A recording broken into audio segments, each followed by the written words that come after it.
What's going on, guys? Welcome to the Too Much Test Podcast, episode 21. I am here with Sam Stolt. Dave couldn't make it. He's got a wicked case of hemorrhoids and trend cough.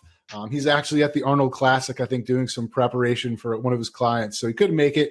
But I'm here with Sam Stolt. You can find Sam Stolt on Instagram, TikTok, and YouTube. Just search his name, Sam Stolt. I'm Test Your Levels. You can find me on all those platforms under Test Your Levels. We do have some links in the description for stuff that we're associated with, some cool stuff, some stuff you're probably interested in. And if you're watching this, we're on every major podcast platform. If you're listening to this, we are also on YouTube. So we have full episodes on YouTube. Just look up the Too Much Test Podcast. So what's going on, Sam? How are you doing today? What's going on, man? Hey, it's good to catch up with you. When you're doing that intro, you're like, David has hemorrhoids, and you were saying that he's preparing for the Arnold Classic or preparing somebody for it. I thought you were going to say preparation H. He's using some preparation H. We're definitely going to need a lot of that and maybe some cough drops. So, but I guess he's on prep, like, so he's like been pretty shredded. I saw some pictures of him. He's looking pretty impressive. I know we had a couple of topics that we were discussing beforehand, but I'm still on that journey to 250. And last Friday, I weighed myself. It was 244. Like, that's getting close to the heaviest I've ever been. That's 244. Like, it's pretty, and I'm relatively lean, not like super lean, but I'm relatively lean at 244. It's pretty crazy. You're relatively lean, dude. You're freaking shredded. Like you're like a 2 or 3 week prep away from like Joe Aesthetic or something like that. Well, I just feel like I know I could be a lot leaner than I am right now. I think you're good. You're 6'3", 244. I think you're okay. I wouldn't stress that shit too much. Now, my ass needs to get on the treadmill, but I don't think you do. That's that bigorexia shit. And that's the way. I mean, I'm not a massive dude. I'm like 6 foot, 212, 214, but I'm bigger than most men. And in general, I mean, I'm not like, but I'm a bigger guy, but I look at myself in the mirror and I'm like, don't look that big. But then there's people at the gym that would look at me and be like, oh shit, I want to have at least the size that he has, maybe not the fat on him, but I'd like to get that amount of mass and then be more cut. So it's all in the eye of the beholder. You said bigorexia. Do you think that like played into like, Boston Lloyd? We just found out today that Boston Lloyd like passed away. Yeah, I mean, I don't know. I mean, I think anyone who's involved in bodybuilding has some form of bigorexia. I mean, obviously it's a passion, people that are extremely driven, and really dedicated get into that.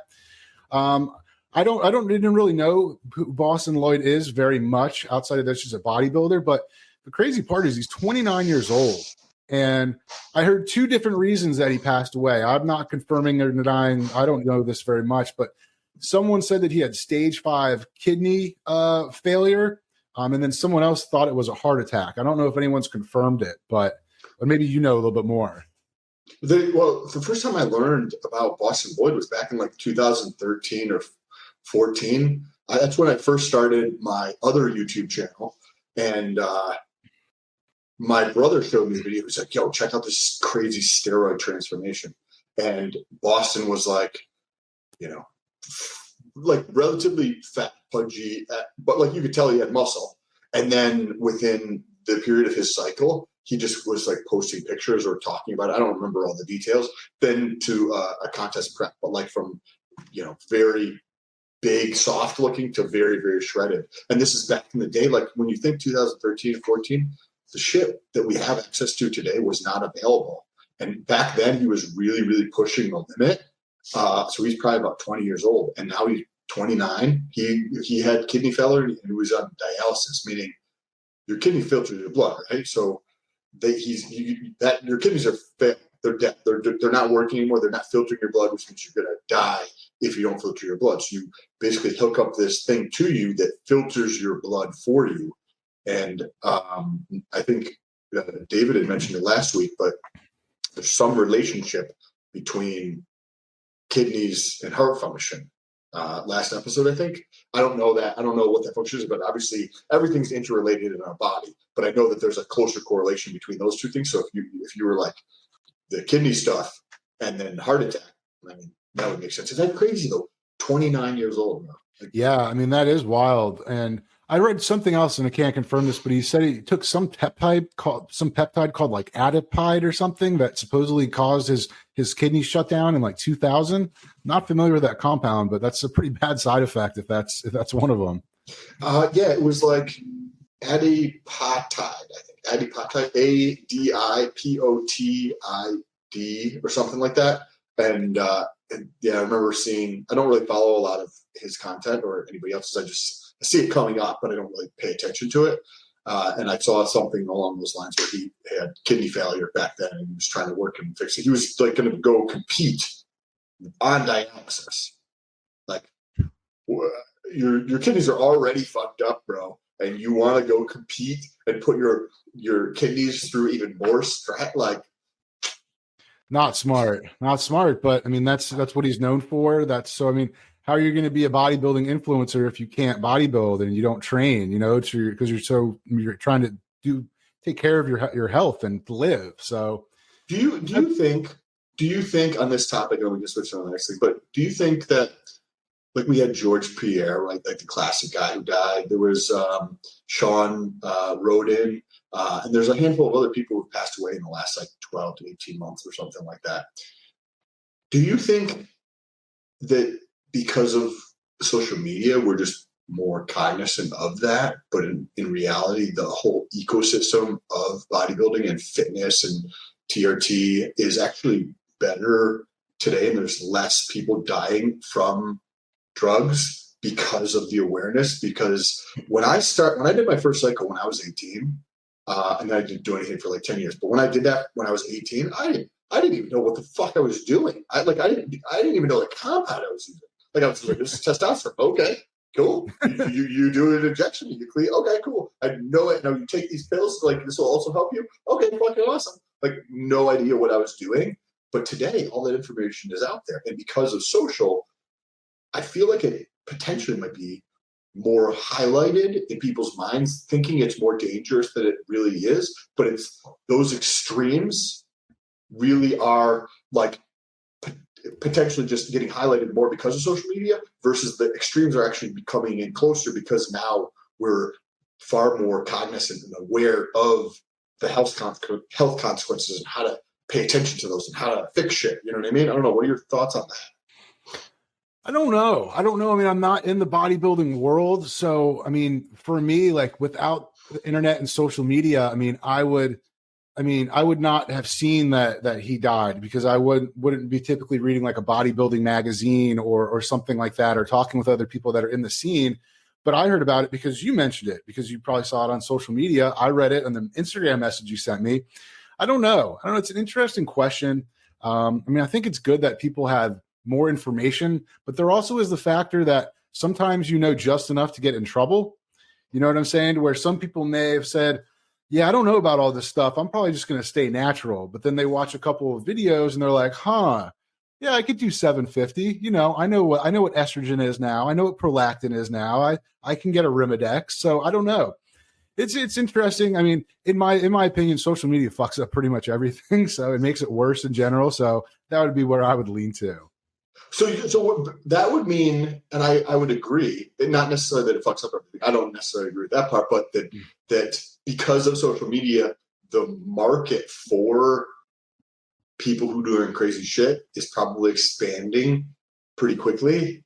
So that could make sense, because if the market is expanding faster than like how quickly people are learning, then you're going to have more crazy cases of people doing shit, versus like the learning curve within that market of bodybuilding, TRT, casual, like, gym bros who are taking gear. Like, that learning curve has to continue to encompass like the health aspects of life, Yeah, I don't know. I'm just doing TRT occasionally. Actually, I wanted to jump into that kind of segues good, is that we were talking on the last one about, or one of them, we've done 2021 now.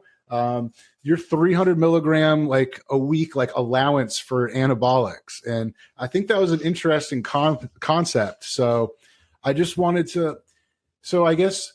So does SARMs factor into that? Like, could you do like in a week, you could do 225 milligrams of test and then do like 75 milligrams of RAD 140? Yes. So because I just take a completely different, at least I feel that I do when I have a Facebook group and I see a lot of like, there's like 9,000 people in there. So I see a lot of people like what they do, cycles and everything. And I feel like mine is just so unique. And that doesn't mean that just because it's unique, it's better or anybody else should fucking do any of the shit I do, obviously. But I'll do 225 test, but I give myself 100 milligrams. So it's a 325 total of milligrams a week. So what I include in that, SARMs, basically, or any type of anabolic. So if I have DECA here, and I have Anavar and Tren. I'm not taking new Tren, but like I have things around. So that's what's included in the 325. Things like peptides or things for HGH, I'm not adding into that number. I feel like peptides and HGH related stuff is, if you're comparing peptide, just secretagogues and peptides for HGH, not including like PPC, GHK, all the other, like the hundreds of other peptides, but just the ones related to HGH versus like anabolics. What is your thoughts on the difference between the safety of those? I feel like HGH is probably safer than anabolics, unless you go with like a TRT dose of testosterone, because then that can help of other. So if I can clarify, so you said you jumped it up from 300 to 325, or it's always been 325? It's always been 325. Okay. So what that translates to is 20 milligrams Monday through Friday on workout days. So I don't take it on weekends. And that's 100 milligrams that per week. So that means on certain weeks, I might take 100 milligrams in one day. And then I have 6 days off, right? Because you think about the half-life of most SARMs is low, right? Yeah. It's supposed to be around 24 hours for some things. RAD is 60 hours, right? So a lot of those are on the lower side. So if I take something, even at 100 milligrams, and you have an average of, say, 24-hour half-life, by the time I get back around to taking that, it's had 6 days to effectively get out of my system or get close to getting out of my system. Or sometimes I might pick 100 milligrams and do, say, Monday, Tuesday, Wednesday off, Thursday, Friday, and split up the 100 milligrams in those days. Do like 25 per day or something like that. But I don't know, and I don't, like the last probably 2.5 months, I haven't actually been at the 325. I've been a little bit lower than that just because I'm not always like paying attention to it, and I just forget. And I'm like, okay, cool, I'm at the gym. I didn't take it. So that's interesting. It's an interesting way of looking at it. And, and I think we mentioned that Tony Hughes kind of does similar stuff. I don't know if he has as rigid of a structure of the milligrams, but like, he'll be like, all right, I want to feel kind of full today. So he'll take some MK677. There's days where maybe he's doing a photo shoot where he takes something like RAD, and he kind of modifies his stuff just based on what he kind of wants to look like. And I think that's an interesting thing. Have you ever tried that? Have you ever tried that type of style? I don't want to call it a cycle, but it's not really a cycle, because you can kind of, in my mind, and when I'm looking at my blood work, I do that because of the side effects, right? Like they're fun. Anabolics are fun, but like we were just talking about with Boston, right? We got to balance the pros and cons of it, and there's negative sides, right? There's always the law. Like if you push energy this way, it has to have some type of offset. The energy, I don't know what the fuck the law is. You guys can let us know in the comments, or just DM me. But with SARMs, I want to reduce the things that affect side effects, right? I call it the 4 Ds. So the duration of a cycle, the dosage of the compound, the specific compound, right? Which would be the drug, right? When I say 4 Ds, and the dude, right? The individual idiosyncratic risk of the individual. So the individual portion, I don't have any control over, right? I can't just give it to you and get the same benefit, right? I have to take it. The compound, I have control over. So the compound meaning like Tren versus DECA, or versus a SARM like RAD versus a SARM like YK versus Ostarine, right? I have control over the SARM, and I have control over the the dosage of the SARM, and I have control over the duration of how long I take something, right? Because if you short time taking something, there's less risk than if you take it for 7 months, right? The same thing if you take 1 milligram versus 100 milligrams, like which one's higher risk, right? And then obviously with the compound standpoint, think of like tren versus like ostarine, like the risk profile there is different. So I manipulate those 3 things because those are the only things that I can manipulate. And I try to do it in a way with a little bit of thought to reducing the risks, right? Because if you drink alcohol every day, you need to drink more alcohol, right? So that because your body's desensitizing to that. So I'll like switch up the different compounds and stuff like that. Right? But also if you're taking SARMs every single day, they have to pass through the liver, it can raise your liver, right? So I'd rather take days off where I'm doing things. Right. So I'm trying to constantly manipulate those things, which then as a side effect of that keeps my body in like a non-homeostasis state. Because like, how do you make you know what I mean? How do you make progress in the gym by like, you're not doing 10 pounds anymore because you've gone past that by putting your body in a state where it wasn't comfortable in, right? It's not in equilibrium, that homeostasis spot.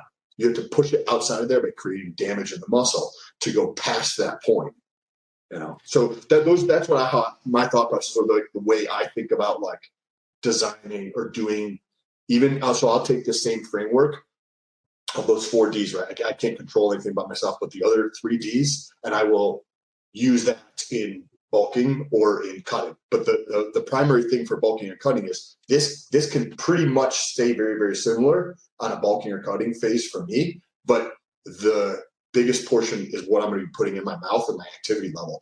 But these can I'm not going necessarily as lean as competition, but I will keep these compounds relatively stable rotation of things. But the biggest piece, like if I want to get lean, is just going to be, okay, changing my diet, increasing my activity level so that I can, I won't actually change much on this side. Interesting. That's a very interesting protocol. I think maybe we should continue that on when Dave's on here, because he's all into the cycle design and stuff like that. You mentioned blood work, and I'm actually getting some blood work done. And then I actually want to talk about some freedom stuff up in Canada. Anyway, we'll get there. We'll get there. Stay tuned. So what blood work are you getting done? So I went to a doctor that's covered by my insurance to get TRT. And this lady, she knows the words. She knows general stuff. But she was like, you're going to have to go to a urologist for that because, it's very dangerous on TRT, heart stuff. Your cholesterol. And then she was harping on PSA. And I was like, I know PSA. Yes, I'm very aware of that. I've had it tested multiple times. It always comes out at 0.8. But she was going on and on about PSA. And then she sent me a lab order. It didn't have fucking PSA on there. And I'm like, what are you doing? So she got me, the normal stuff, CMP, CBC, lipids. And then she actually did one of the ones that's it kind of measures like the LDL size, and it can indicate different risk. And I've already had that before with my other doctor, and it was pretty good. And she wrote TSH. I'm not that worried about it, but free T and total T. So then I didn't actually go. I went through Defy Medical, but I have kind of a connection with them because I've been working with them for a while as an affiliate. But remember Nelson had that Quest discounted labs. So you could do something like what I did right here, but I pieced together homocysteine, hemoglobin A1C, vitamin B12, because I am taking vitamin B12. So I kind of want to see where those levels are at my current protocol. Can I interrupt you real quick? That first one, homocysteine, is that what you said? Yes. What is that for? What's I can't remember exactly what it's. The three that I got that would jump out at you is something kind of weird, all heart health stuff. I can't remember which one each one does, but homocysteine, hemoglobin A1C, and then C-reactive protein.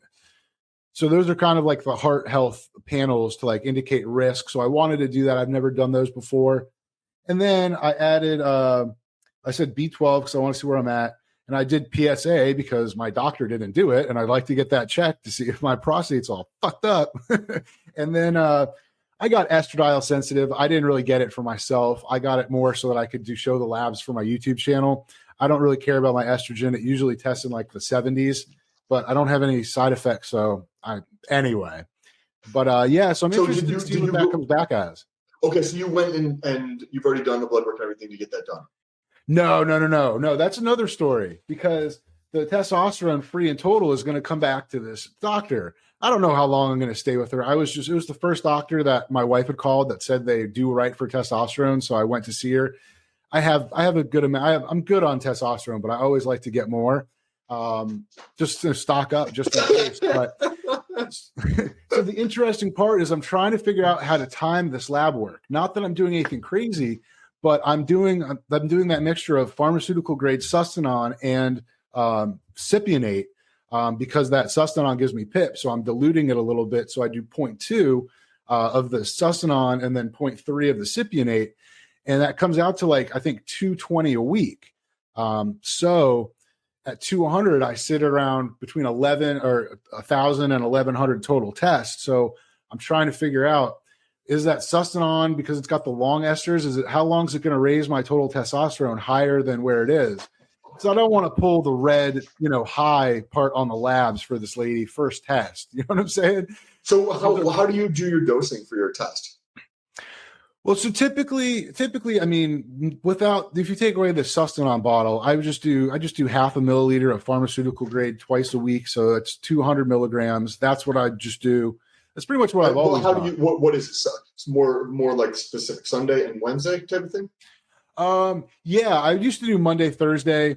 I got a hair up my ass thinking that, okay, if I pin on Sunday, then my testosterone will be a little bit higher on Monday when I hit the gym and through the week. I mean, essentially, it doesn't make a fucking difference. It's got a 7-day half-life. I'm injecting twice a week. It's the same thing. Mine's Sunday, Wednesday, Friday. That's how that happens. So Go ahead. And it's kind of nice because now when I do it on Sundays, I just sit on my couch and I kind of just lay back and I've got the bottles over here and I'm just watching TV, doing my pins. So, but I wanted to, so I'm trying to figure out, I'm going to have to switch back to just the cypionate for probably a week or two and then get the labs. So they'll be normal. I contemplated if I would go an extra day without pinning and then go get labs that morning, but I don't want to swing it too low Do you remember, or do you track? Because I know you put your stuff into a spreadsheet, which I think is a awesome idea, right? With the blood work, but do you have? Fuck, I forgot what it is. Yeah, I have a tracker. I actually did a video on that, and I have that as a Google spreadsheet that people can download. I mean, I did the video a while ago, but essentially, I mean, I basically put all the important like TRT markers. PSA, LDL, HDL, PSA. Do you remember when you did your shot?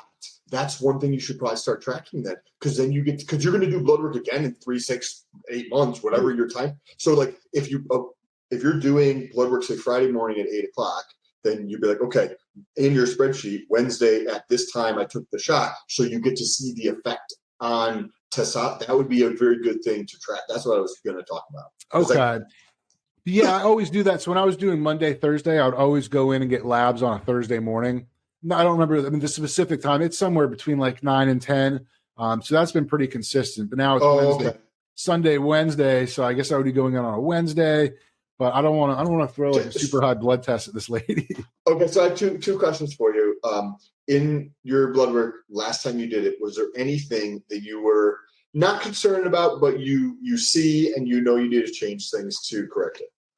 I'll tell you. Give me just a second here. I think the last blood test, it was kind of a random one, and I pulled like a 1,400 total test. And my free testosterone was super high, and I mean, I wasn't doing anything crazy. Like I'd tell the podcast, I don't want to sign in.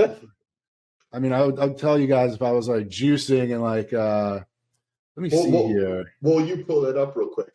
In terms of it was a 1384 is what I pulled. And my free test was 45, SHBG 21, hematocrit was 50. So that was a little high before you did the blood work. You did the phlebotomy. I don't remember. This was actually a while ago. I haven't done blood work in a while, and I feel bad saying that because I preach that shit. But I just that's what it's about. Interesting we're with like honest. Insurance. Yeah.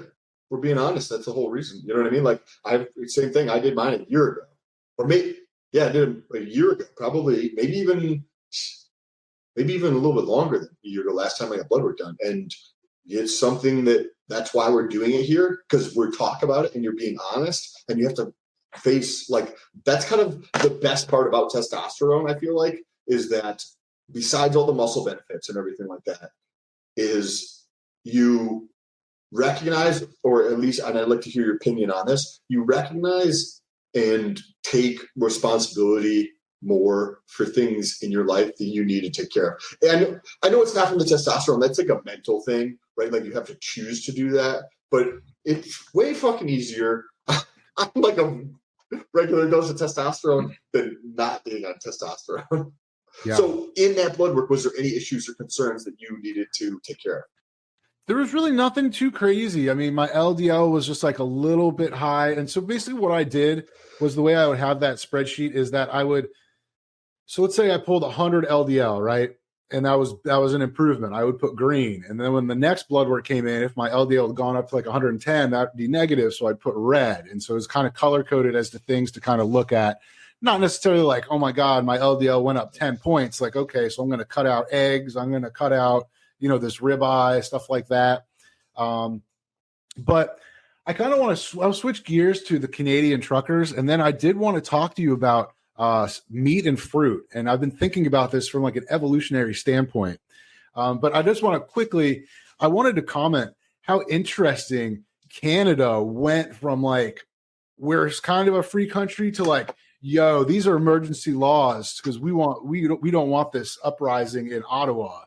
Like, I know Canada has been really strict with COVID, but like it went from like, okay, the truckers are here, like let's negotiate, which they never did, to like, boom, like you're not getting your GoFundMe money. Like we will tow your truck. We will cancel your insurance. We will freeze your fucking bank account like fast. And like that, I don't think people realize, and I'm not super political or super historical on all this different stuff, but that's how fast it can go from, hey, this is a peaceful protest to, hey, we're freezing your bank account. Like you're basically going to be outside of society unless you give into our demands. You also, I don't think you mentioned cancel their license. So cancel your insurance, cancel your license. We're going to tow your truck and charge you a ridiculous fine for it. We're going to not allow any of the fundraising. We're also going to freeze your assets. Like the shit that is happening from 0 to 100. I'm getting goosebumps because people don't realize that some of this stuff can be so close around the corner when you have weak fucking men and weak women who don't fucking stand up and stand for what they fucking believe in. Like, there's just so many, and it's my fault for I've never voted or taken any type of interest in politics whatsoever, or given a shit, or said it, because I was like, I don't just give a shit. My shit doesn't really matter that much in terms of like the story that I was telling myself. And you need to stand up for what you believe in, right? I won't go flying now. I'm not going to give my money to airlines to wear a diaper on my face. I will not. I don't give a shit. I just won't fly. I won't associate with businesses like that. They don't need, I'm not giving them my time or money to do this. And we need more people to do this so that we can get some real fucking leaders in place. Like, this is ridiculous. You had mentioned, and I apologize for backtracking, but there was a question that I wrote down that I wanted to ask you from a personal standpoint. I want to know personally what you do to relax, or how you, or so I have a channel. I work for myself, and I have like the real estate stuff, and then the stuff I do online, which is a conglomerate of a bunch of different things. And like, I just work a lot, but it's not like bad, but I don't really feel, I know some people relax. So and it's not really something that's in my life. Like, I don't relax. I mean, maybe I'm taking a shit, right? But I don't really relax. It's not something that I do. So I'm curious how other people live their life, because I'm also working by myself, like 9 out of, like the vast majority of each hour of every day is like, I'm here by myself. So I'm curious to understand how like somebody else, you know what I mean? Yeah. I mean, I work a lot as well. So, I mean, I work pretty much all day. So I'll get to the gym at like 7, and I'll typically work until like 7, 8 o'clock, depending. I mean, we either editing videos, working on a website, working on, a bunch of different stuff. I mean, I have supplement company that testosterone has become well oversaturated. So I used to be getting tons of orders for testosterone, but now I don't get as much, and I haven't put as much time into it as I need to. But relaxation wise, we still need to do those. We still need to do that thing. I'm sorry. Go ahead. Yeah. Sure. Yeah. We'll get that going. But little side business thing, me and Sam. Yeah. But I mean, just some things that I do. I mean, I watch YouTube videos, and then I watch a mixture of, stuff that's mindless, like cars. I don't watch like the dumb, like world's biggest basketball or, but I'll watch I watch people, gun channels. I watch gear channels, science stuff. So from a time standpoint, so you'll do, right, you work during the day and you just get up and go straight to work, I'm assuming, or shower? No, I wake up and go to the gym. In the morning? Yeah. And at night? No. I'm not going twice. No. I thought you said you go at 7 and you're talking 7 a.m., not 7 p.m. So. Yeah. So I'll typically get to the gym about 7. I'll get home at about 8:30, shower up, get ready, start working around 9-ish. And then I'll work until about 7:30, 8, depending. And then 7:38 that's when you switch it and you start to kind of like relax and you're doing stuff. Okay, yeah. Gotcha. And during that time, you'll consume different content and things like that. How did you come to that? Like, was there a point where you just like would just do it till like you go to bed every night, and then did you cut back, or have you always been like that, or stopped at 4 and now you've just continued to expand it? Like, how has that progressed for you? I'm not as super rigid like that. I mean, there's certain. I'm not super rigid like that. I mean, I kind of go by feel. There's days where I'll get off work and I'll be, I'll watch YouTube or something, or a show my girl wants to watch, and then I'll be like, yo, I'm tired, and so I gotta go to sleep. And then there's sometimes where I'll stay up a little bit later and I'll pay for it the next day. But relaxation wise, I mean, I got back into my fish tank, the African cichlids tank, which if you've never seen African cichlids, they're beautiful. They're pretty much the most colorful freshwater fish that you can get. And they're pretty cool. They're territorial. So they develop a hierarchy. The males are the more beautiful ones in the species, and there's tons different ones, but they're red, yellows, blues, crazy patterns.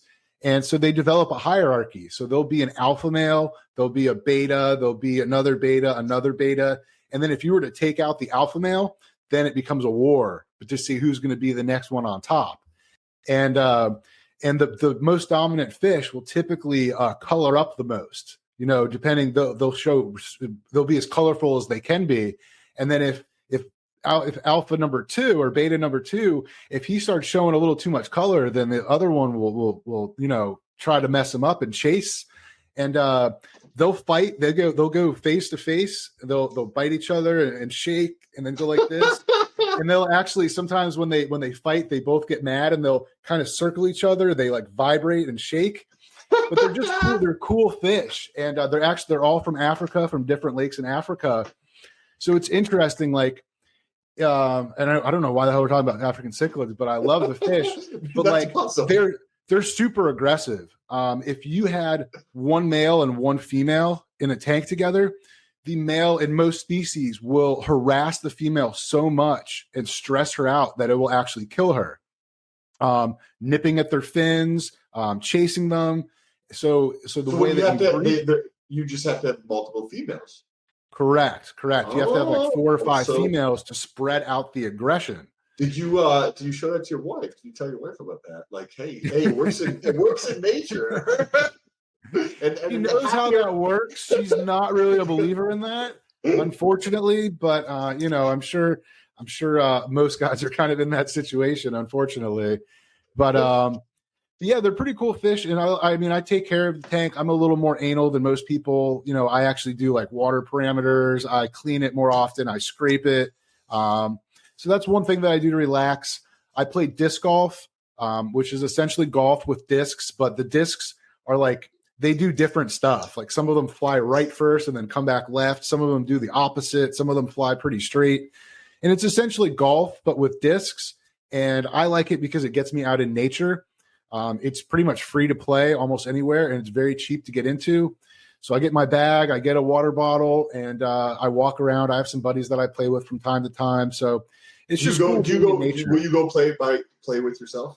Not like play with yourself, but like I'm talking about play. I did this weekend. I went to a local park that has 9 holes. I played 18. I played 2 discs for each hole just to get extra practice. Usually I'll listen to I used to listen to Howard Stern when I play by myself, but I don't listen to Howard Stern anymore. He's just too much. I'm just tired of him calling me an idiot for not getting the vaccine. But so sometimes I'll listen to a podcast. I've been listening to Joe Rogan a good amount lately, and I really do enjoy his podcast. And I know he's like the most popular podcaster ever. So it's like, I'm jumping on the bandwagon. But the reason I like his show is that you would think from the way the media portrays Joe Rogan is that he's like super one-sided and he just gets people on his show that agree with his position and they just feed off each other. But there's stuff that I know that he knows, and because I've heard him talk about it on other episodes, and one of his guests will will talk about this and he'll be like, tell me more about that. Like here he knows about it, but he just has them explain it in their own way to try to explain to the audience. So he's super like neutral in this podcast. He's not on there. I've never really gotten into Joe Rogan that much. Like my brother used to listen to him, and he'd be like, "Hey, you should listen to this episode." And like every once in a while, I actually listen to the episode, or at least a little bit of the episode. But it's funny you bring that up because literally last night, I'm in bed, or maybe it was right when you had texted me about like the podcast, and afterwards. I'm thinking, and I was like, how could we get better? And I was like, I should listen to the first minute of Joe Rogan's podcast, like 100 of his episodes, to see how what he does in the beginning of his, that's his thing. Not necessarily that like I or we would copy that as an intro, but just to understand how somebody who's very successful, he's like the best at that, right? Yeah. Like, 11 million people per episode when he drops it, like way more than anything on cable TV. Like he's got it on lock. And so what is the best person in the planet at something doing? So I was like, I listened to the first several seconds or several minutes of every single episode for 100 episodes just to learn that portion of it. That's pretty cool. Yeah. Listen to that.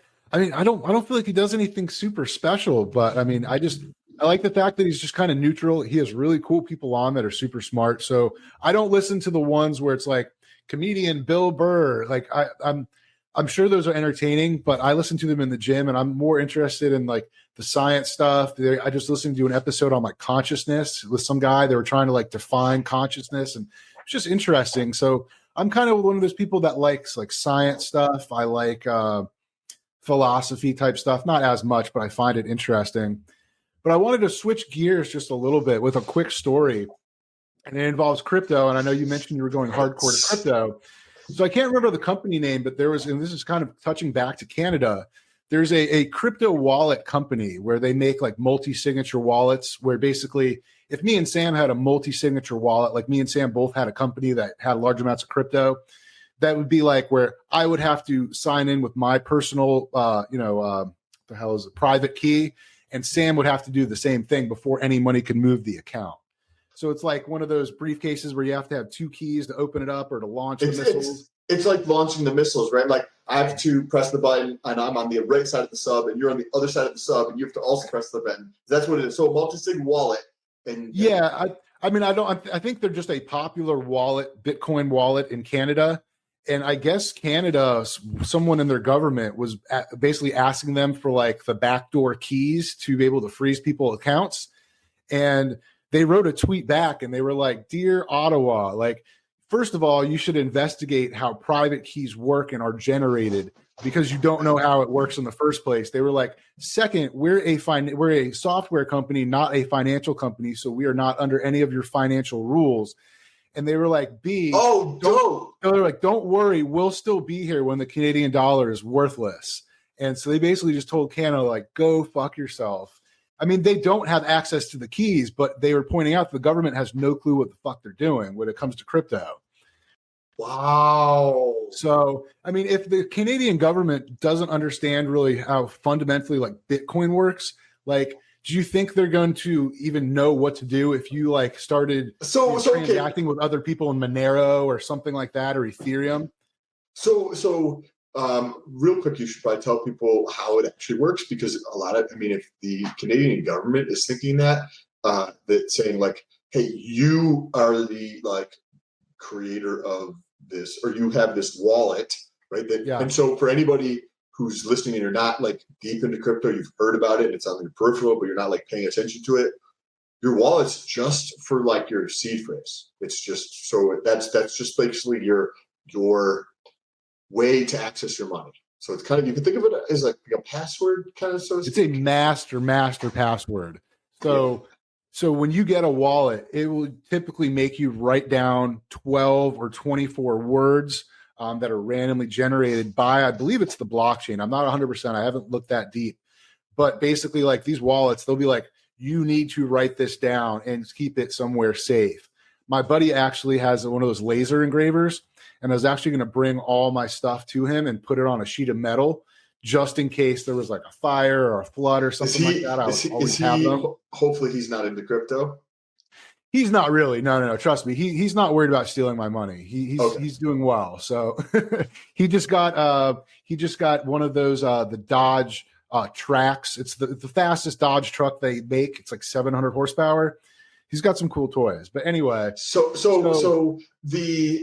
the point of the wallet though is to carry this, right? So we have these wallets, and you can have it on something external like this. But what the company is effectively saying is that like, you're coming to me and asking me about computers, and all I do is like make shorts. Like what the government's asking for is not even slightly in the realm of what they're capable of doing, and that's how little they know about what is happening. It's like they're in the left, like the media, right? They're in the left fucking field, have no fucking idea what is actually going on to ask that type of question, right? It's like they don't realize you cannot seize Bitcoin wallets. Like you can flag one on the blockchain, like someone like, so when there's these massive hacks, so let's say I hack a exchange and I steal Bitcoin. I'm not smart enough to do that. But if I did, you could see that where that Bitcoin went, and all the major exchanges can say, hey, this is the address for the hack. Don't allow money coming from that. But so they can actually do that. But that's only central. That's only centralized exchanges, not DAX, right? Correct. From what I believe, I believe that's correct. But there's nothing that anyone could do to where I couldn't then take those Bitcoins and transfer them to you for a service or for whatever. So it's an interesting concept. But basically, the government was like, hey, why don't you give us backdoor access so we can freeze these accounts of these extremist truckers? And it's funny, like, I saw a lot of footage from that Freedom Convoy, and I did not see one thing of racism. I didn't see people. I guess there were some people that they were saying were plants because they were flying like the Southern flag, for the Southern United States. Like, what association would someone from Canada have with the South and the Civil War? Like, that doesn't even make sense. But anyway, it's just crazy how they were just painted as, it's the common thing. You're a white supremacist. You're a terrorist. Have you heard of, so when the turd or whatever his name is, decided I thought it was turd something, but I wasn't sure how to actually. It probably is. I'm probably wrong on that. And so when this is happening, have you ever heard of Kraken? What is it? It's called Kraken. I think it's Kraken. Yeah. Right. That's a centralized. So there's centralized exchanges like Kraken, where you have to put your information, or like Coinbase, right? You got to put in your thing like a brokerage account or a bank account, right? So that's what Kraken is. And the Kraken CEO and founder, well, I think it was the same person. I don't know, which one it is. Tweets that like, hey, anybody who has money on the exchange, a good way to get control of it is put it onto a hard wallet, and he's telling his people to do that, and then through a tweet. And then there was a tweet even from Coinbase, which is surprising. The Coinbase one just did it to promote themselves, because they just came out with their own wallet, Coinbase wallet. So they came out with like, hey, whatever's going on right now, a good way to get your money off the exchange is, and then they promote their wallet. But still, like, they at least saw the opportunity. Like, they're not so detached from reality like a lot of the media or like corporate people, and that they could put that out there. So that's interesting, you know what I mean? To go off of what you were saying with the wallet that's based in Canada kind of thing, and they're like, hey, we use software. We have to do it. That's like another fucking industry. You know what I mean? Yeah. Like, Well, that's why crypto is taking off in places where they don't have banks. Most of the people listening to this podcast right now, if you have a $500, $600, $700 phone, let's just say you probably have access to a bank. Lots of people around the world don't have access to a bank, but they do have cheaper like Android phones. So instead of paying someone like a crazy amount of money to like transfer currencies and cash and all that, you just download the wallet, and then you just, when you want to pay someone, you just scan their QR code, see how much you want to send them, click, and it goes through. So you're banking unbanked. And I wanted to say one more thing about Bitcoin or crypto, and then I want to move to another topic that I know you're excited about. But Coinbase, they had an ad on the Super Bowl. Did you see that? I did not. Was it Coinbase or was it Crypto.com? No, it was crypto had it too, but Coinbase had one where it was just a black screen. And do you remember the old screensaver on DVDs where like the DVD would like bounce off the thing? So it was a QR code that changed color and was just doing that, bouncing on the screen. And if you see this on YouTube, I'm actually trying to make it like hit the corners. but basically, when you scan the QR code, it brought you to a link where if you signed up for a Coinbase account, they would give you $15 in free Bitcoin. And it basically crashed their servers. So just to put that into perspective, there's ads for cryptocurrency for 2 or 3 different companies on the Super Bowl. So if you have missed out on crypto, it's not too late, but it's getting to the point where you're kind of like late to the game. I'll leave you with that. And Sam, I want to talk to you about meat and fruit. And I was thinking about this, and I want to see how your diet's going. So I was thinking about this. Sometimes I like to think about stuff from like an evolutionary standpoint. You know, like when I heard about like fasting, I was like, well, that can make sense because if I'm walking around, I'm a caveman. There's days where I'm not going to eat probably. And so maybe that's good for the body to reset stuff and do whatever else and burn fat and, get cholesterol anyway. But I was thinking about meat and fruit, and I'm like, that makes a lot of sense. If I was walking around the forest and I just killed a deer or something, I'm eating a steak and I'm doing good. And then, I'm walking and I see a thing of blueberries or an apple. I'm like, okay, that's dope. That tastes good. Now, would I walk past like lettuce and broccoli that's uncooked and be like, oh, hell yeah, I'm going to chew on some broccoli? And that's what I was thinking. And I was like, huh. And it makes sense because, fruit has seeds. And the idea is of the fruit is that things eat it, move around the seeds, spread the population of the plant, whereas most vegetables really don't. So I don't know. I thought that was interesting. And I'm like, it makes a lot of sense. So it's 100%, right? So we had talked about lectins, right? But the whole category of anti-nutrients have, like, there's oxalates and there's lectins, there's several other things, right? I think tannins or something. And those are all in primarily vegetables. And so the idea, like you just mentioned, also about the fruit, right? You're not gonna go get the lettuce and stuff. But why do we notice the fruit? Because it's almost always, not all the time, but almost always, in a very vibrant color, because it wants, like you said, it wants to set its fruit, like just dudes in the fucking bar trying to pick up girls, like whoever's going to try to look the biggest, like most confident guy in the gym. It's the same thing with the apples or the oranges. Like they're changing that color because they want to get eaten. They want to continue to spread their genes. And that's the thought process on there. And the meat side of it, for myself, is awesome. I have been primarily chicken and like maybe 1 or 2 other meats throughout the week for probably longer than I'd like to probably admit, several years. Like chicken, 3 pounds a day, right? Sometimes I'd have chicken thighs, 3 pounds a day. You just have to eat a lot of chicken over a period of time. And you just start like a little chicken farm, bro. Like, you get the eggs and the chicken. Like, bro, you're like, I mean, I can only imagine, like, how much does it cost you in meat per week, do you think? We should do an episode maybe financially pointed, but I do a budget every month. And so we were talking about blood work earlier. So literally I was like, hey, I need to get fucking blood work done because of what we just talked about. It's been this long. I need to get my blood work done. I know I need to get it done. I should have probably done it earlier, but I did not do it. So I'm like, okay, starting next month, I'm going to put something in my budget to start doing blood work every month, a little bit, because I can use it for YouTube content, right? Yeah. And I have a $125 food budget per week. So that's everything. I don't go out to eat. So that's all of my, if I buy like toilet paper and all that kind of shit. So I get less than $125 worth of meat, but now I'm not buying vegetables. Vegetables are actually more expensive than fruit is.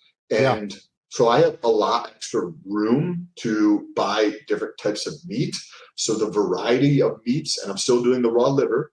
I eat raw liver. So after this, I'm going to eat some raw liver tonight with a little bit of honey, because it's one of the most nutritionally dense meats there is available on the marketplace. And if you cook it, it reduces the water soluble vitamins. So you just eat it raw. I'm actually enjoying it, and I'm really enjoying this diet.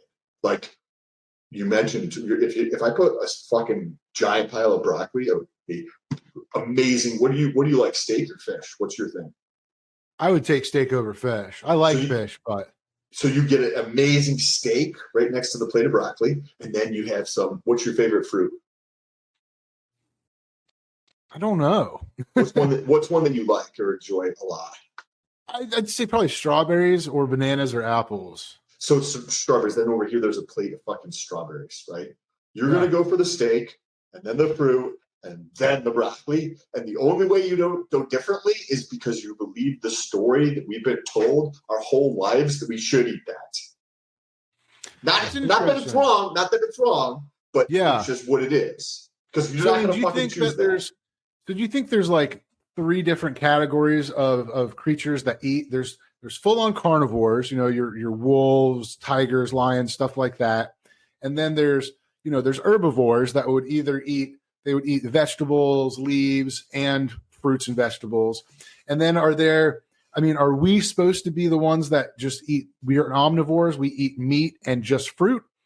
I mean, it's interesting, and it just makes sense from an evolutionary standpoint. Like you said, those apples, in the animal kingdom, the reason that things are usually super brightly colored is to say, hey, watch out, I'm fucking venomous.